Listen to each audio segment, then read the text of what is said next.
ஜெகத்குருவே சரணம்.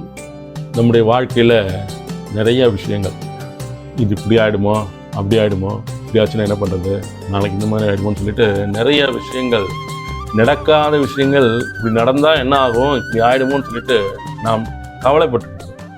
ஆனால் அந்த மாதிரி யோசிக்கக்கூடிய எந்த விஷயங்களும் 99% இதுவரை நடந்ததே கிடையாது அப்படின்னு சொல்லிட்டு ஒரு ஞானி ஒரு ஆய்வறிக்கை மாதிரி சொல்கிறார். அது மாதிரி நடக்காதங்க. அது வீண் கற்பனை, வீண் பயம். அது நல்ல எண்ணத்தை நினைக்கணும் அப்படின்னு நம்மளால தோணுது. நமக்கு கெட்டது எண்ணத்தை, கெட்டதா, அதாவது ஒரு எதிர்மறையான சிந்தனை தான் மீண்டும் மீண்டும் வந்துட்டு இருக்கோம். இப்படி போய்டும் சொல்லிட்டு அதை நம்பி நாம் வீணாக நம்மை நாம் கவலைக்குள்ளாக்கி கொண்டிருக்கோம். அது அவசியமே கிடையாது. மகாபிரபு ஜெகத்குரு ஸ்ரீ ஸ்ரீ ராகவேந்திர சுவாமிகளுடைய பக்தர்களாக நாம் இருக்கும்போது எதுக்காக கவலைப்படணும்? நாம் நம்முடைய வாழ்க்கை அவரிடம் சரணாகதி செய்து விட்டோம். குருராஜா, எம்முடைய வாழ்வு உம்முடைய பொற்பாத கமலங்களில் சமர்ப்பணமாகி இருக்கிறது. எனக்கு வாழ்க்கையில் கிடைக்கக்கூடிய நல்லவையும் சரி, எதிர்மறையானதும் சரி, எவையாக இருந்தாலும் உங்களது பிரசாதமாக நான் ஏற்றுக்கொள்கிறேன். நிச்சயம் குருராஜா அப்படின்னு சொல்லிட்டு அவர் காண்பிக்கும் வழிதான் நம்முடைய வாழ்க்கை. நம்ம போயிட்டு இருக்கும்போது வருத்தமே வரக்கூடாது. நாம் ராயரின் பக்தர்கள் அப்படின்னு சொல்வதில் ஒரு பெருமிதம் நமக்குள் இருக்க வேண்டும். அவ்வளோ பெரிய அபரோக்ஷித ஞானி, அவருடைய அருளையும் அவருடைய ஆசைகளையும் பெற்றுக்கொண்டிருக்கிறோம். அவருடைய நாமத்தை நாம் சொல்லிட்டு இருக்கோம் அப்படிங்கிறது மிகப்பெரிய விஷயம். நாம் மிக சரியான வாழ்க்கை வாழ்ந்து கொண்டிருக்கும் பொழுது, சரியான திசையில் சென்று கொண்டிருக்கும் பொழுது எதை பற்றியும் கவலை கொள்ள வேண்டும் என்ற அவசியமே இங்கே கிடையாதுங்க. ஒரு வீடு, அந்த வீட்டுக்கு வெளியே ஒரு குழந்தை உட்காந்துட்டு விளையாடிட்டு இருக்கு. அப்போ திடீர்னு பார்த்தா ஒரு பட்டாம்பூச்சி நேராக வந்து அந்த குழந்தையின் கால் மீது அமர்கிறது. அந்த குழந்தை அந்த பட்டாம்பூச்சியை பிடிக்கலான்னு போகுது. ஆனால் அந்த பட்டாம்பூச்சி படபடன்னு அங்கேருந்து பறந்து அப்படியே வெளியில் போகுது. இந்த குழந்தை மறுபடியும் அதை பிடிக்கணுன்ட்டு எழுந்து அந்த பட்டாம்பூச்சியை நோக்கி ஃபாலோ பண்ணிகிட்டே வருது. அந்த பட்டாம்பூச்சி வெளியில் வந்து பார்த்தா இன்னும் 2 ஆகிடுது. இந்த பக்கம் ஒன்று போகுது, அந்த பக்கம் ஒன்று போகுது. இந்த குழந்தை எந்த பக்கம் போகிறதுன்னு தெரியல.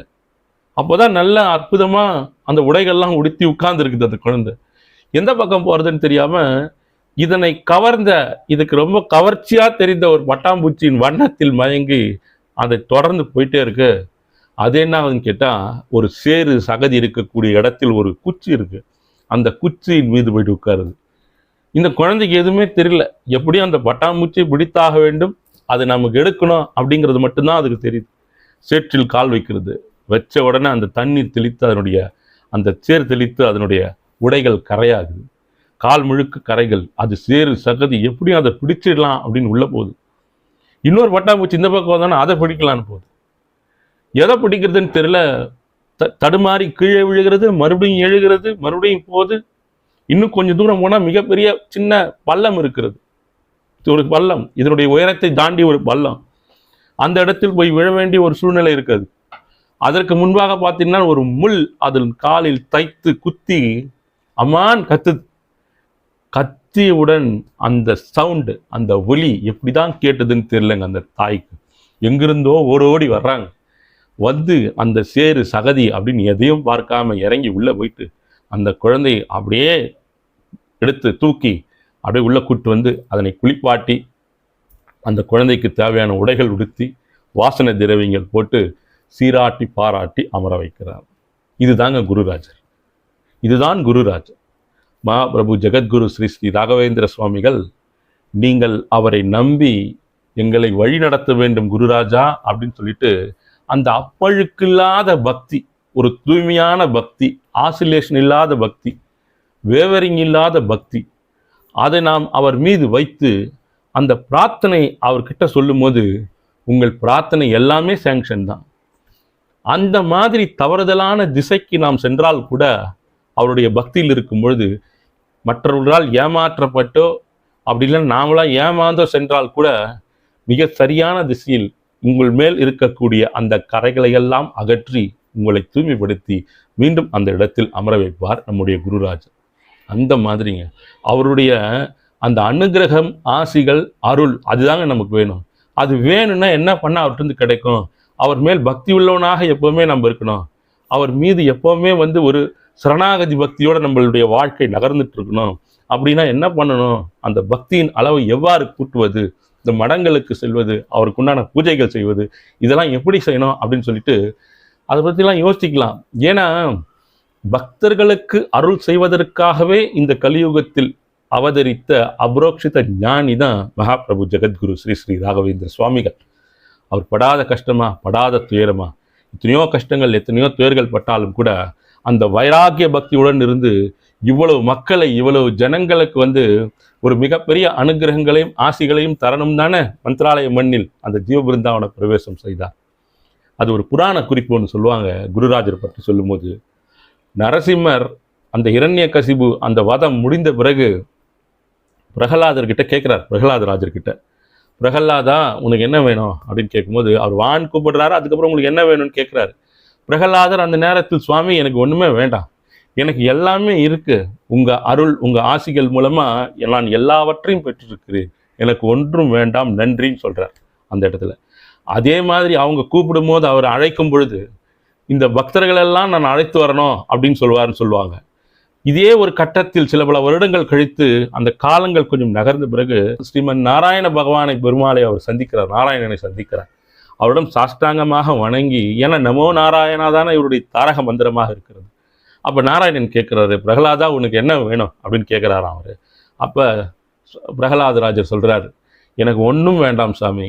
அதே தான் சொல்கிறாரு, உங்களுடைய கிருபையாலும் அனுகிரகத்தாலும் ஆசிகளாலும் நான் எல்லாவற்றையும் பெற்றிருக்கிறேன், எனக்கு ஒன்றே ஒன்று வேண்டும். என்னென்னா, மக்கள் என்ன செய்வது அப்படின்னு புரியாமல் தெரியாமல் இந்த லௌகிக வாழ்க்கையில் ஆன்மீக வாழ்க்கை எது எந்த பக்கம் எதை பிரித்து எப்படி எந்த இடத்துக்கு போவது, எவ்வாறு வாழ்க்கை வழிநடத்து செய்கிறது, எந்த மாதிரி இருந்தால் மோட்சத்தை சென்றடையலாம் அப்படிங்கிற திக்கற்ற நிறையில் தவித்து கொண்டிருக்கிறார்கள், வறுமையில் தவித்து கொண்டிருக்கிறார்கள், எத்தனையோ இன்னல்கள் எத்தனையோ சிக்கல்களினால் தவித்து கொண்டிருக்கிறார்கள்.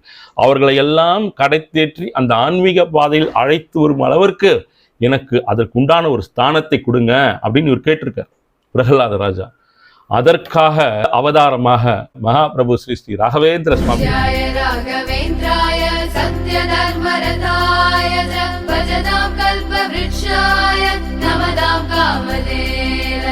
புவனகிரியில் அவதரித்து அதுக்கப்புறம் படித்து சந்நியாசம் பெற்று அப்புறம் மந்திராலயத்தில் மாஞ்சாலம் கிராமத்தில் 1671 ஜீவ பிருந்தாவன பிரவேசம் செய்து எத்தனையோ எத்தனையோ எத்தனையோ பக்தர்களுக்கு தம்முடைய அருளையும் ஆசிகளையும் வழங்கி கொண்டிருக்கிறார் மந்திராலய மகான் மகாபிரபு ஜெகத்குரு ஸ்ரீ ஸ்ரீ ராகவேந்திர சுவாமிகள். அதனால் நீங்கள் எப்பவும் எதற்கும் பயப்பட வேண்டாம், எதிர்காலத்தை குறித்த பயம் வேண்டாம். நிறைய இந்த பதிவுகள் போடுறீங்க சார், எங்களுக்கு திருமணம் நடக்கலை அப்படிங்கிற மாதிரி பதிவுகள், நோய்கள் சரியாகலை அப்படிங்கிற மாதிரி பதிவுகள், குழந்தை பேர் இல்லை அப்படிங்கிற மாதிரி பதிவுகள். நம்ம என்ன பண்ணுறோம், ஒரு ஜோதிடர்கிட்டையோ இல்லை யாரா சாமியார்கிட்டயோ போயிட்டு நம்ம குறைகளை சொல்கிறோம். எங்கேயாவது போய் நமக்கு விடிவு காலம் வரணும் இல்லையா? நிச்சயம் அதில் ஒன்றும் கிடையாது. நம்ம போயிட்டு நம்மளுடைய எதிர்பார்ப்புகள் நிறைவேற்றப்பட வேண்டும் அப்படின்ட்டு யார் யாரையோ சந்திக்கிறோம், யார் யாரையோ பார்க்கிறோம், பேசுகிறோம். அவர்களும் ஒரு உண்டான காலகட்டம், இப்போ இது நடக்கும், 2 மாதங்கள் கழித்து நடக்கும், இல்லை ஒரு 3 மாதங்கள் கழித்து நடக்கும் சொல்லிட்டு அதற்குண்டான ஒரு கால அவகாசங்களை கொடுக்கிறார்கள். அந்த கால அவகாசத்திற்குள் அது நடக்கலைன்னு வச்சுக்கோங்க, நீங்கள் என்ன பண்ண முடியும்? யாருக்கிட்ட போய் கேட்க முடியும்? ஒரு ஜோதிடரே சொல்கிறாரு 3 மாதத்துக்குள் இது நடக்கும்னு சொல்கிறாரு, இல்லை ஒரு சாமியார் சொல்கிறாரு 3 மாதத்துக்குள்ள இது நடக்குமான்னு சொல்கிறாரு. நடந்தால் சரி, நடக்கலைன்னா என்ன பண்ண முடியும்? யார்கிட்ட போய் நீங்கள் என்ன கேட்க முடியும்? அவர்கள் உங்கள் நல்லதுக்காக தான் சொல்கிறார்கள். அந்த நேரத்தில் உங்களது மனம், சந்தோஷம், மகிழ்வு, நல்லது நடக்கணும் அப்படிங்கிறத சொல்கிறாங்க. அது நடப்பதும் நடக்காமல் இருப்பதும் அவர்கள் கையிலே கிடையாது. அது மேலே இருக்கக்கூடிய அந்த பகவானுடைய அருளாலும் ஆசிகளாலும் இருக்கிறது. இல்லைன்னு சொன்னால் ஒன்றுமே போய் கேட்க முடியாது, ஒன்றுமே பண்ண முடியாது.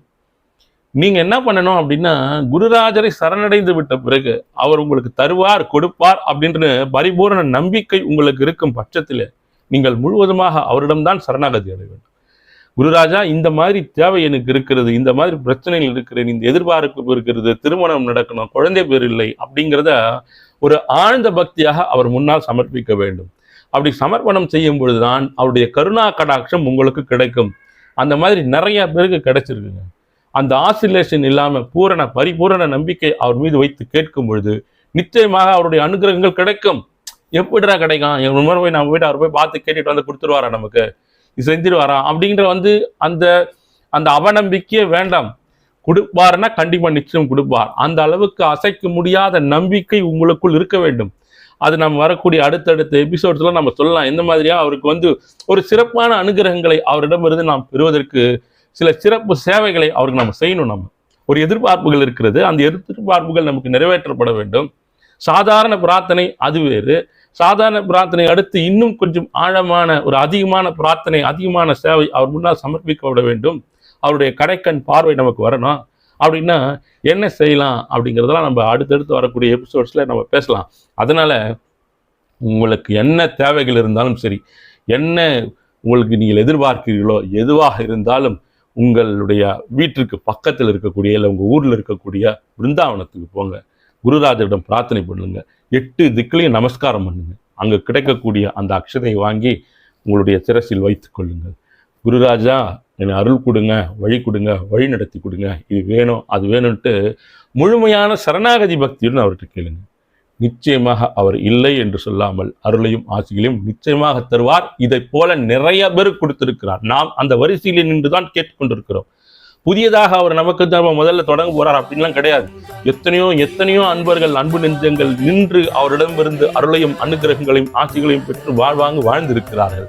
அந்த வரிசையில் கோடியில் ஒருவராக நாங்கள் வருகிறோம். குருராஜா அருள் பண்ணுங்க, அருள் செய்யுங்கன்னு சொல்லிட்டு அவரிடம் நிச்சயம் கேளுங்கள். அவருடைய அருளும் அனுகிரகங்களும் ஆசிகளும் உங்களுக்கு நிச்சயம் கிடைக்கப்படும். அடுத்த பதிவில் சந்திப்போம். நன்றி, வணக்கம். ஜெகத்குருவே சரணம். ஹிருதயாரவிந்தம் திருவுள தாமரை ராகவேந்திர